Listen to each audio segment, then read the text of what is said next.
Chinese EVs are a bit like Marmite, dividing friends and political parties across the UK and Europe. But we want to see what the actual view is like from the ground. Join us at Everything Electric South 2024. We're going to take a look at the Chinese EVs on offer and find out what they're really all about and what the tariffs mean for consumers like you and me. Welcome to the Fully Charged Show.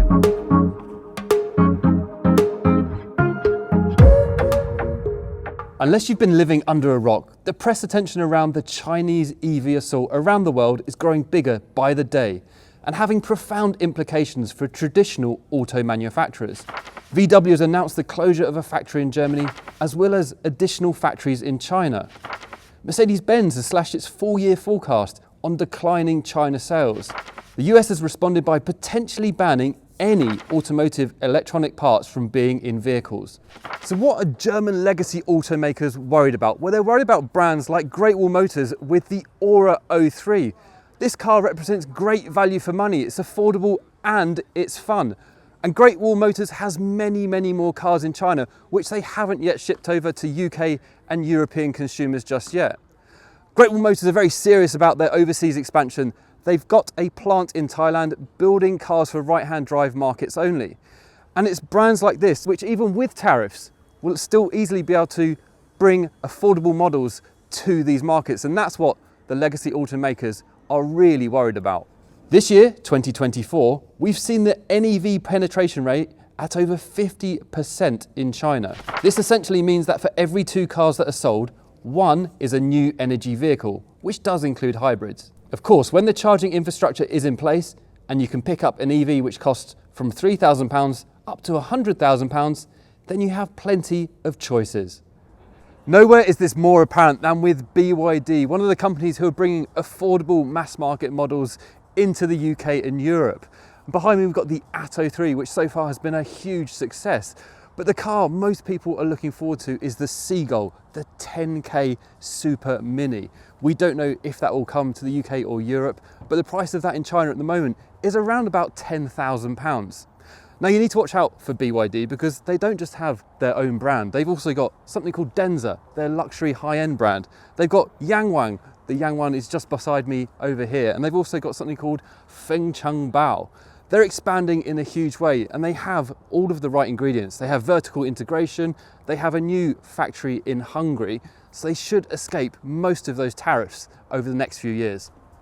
MG are actually one of the most successful Chinese brands in Europe so far, with the longest history. They've been selling cars for about the last 10 to 15 years. And their parent company, SAIC, does have some troubles in China at the moment because they have joint ventures with both VW, who are struggling, and GM, who are also struggling.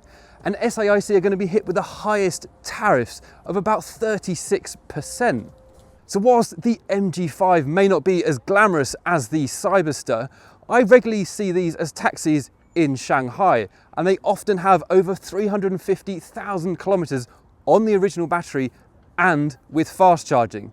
So I think we can forget about the argument that these Chinese batteries are not very good quality. Polestar is a brand to watch. This Swedish company, owned by a Chinese company Geely, has 2 big SUVs in their lineup, and unsurprisingly, they have their hopes set on the US market. However, with the US imposing steep 100% tariffs on Chinese-made cars, Polestar, like many other OEMs, has faced a tough choice. To avoid saddling drivers with hefty price tags, the company has recently begun manufacturing the Polestar 3 in the US. So interestingly, Polestar have not been a sales success in China at all. They've sold less than 1,000 cars in the country last year. These cars are seen as too European and not enough tech compared to the other Chinese brands. But you have to consider for a moment that Polestar is up against many brands in China, and new energy vehicles make up about 50 or 60% of overall car sales, whereas in the US, they only make up about 10% of overall car sales. Now, the UK is in a very unusual position with Brexit because we can now offer a place for Chinese automotive manufacturers to come to the country and build factories here and perhaps skip some of the European tariffs.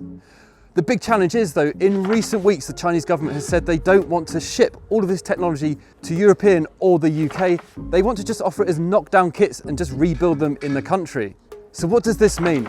The UK is in a very strategic position and can really take advantage of Brexit in this new wave of Chinese EVs. And at the end of the day, we really need to embrace change than keep on fighting it.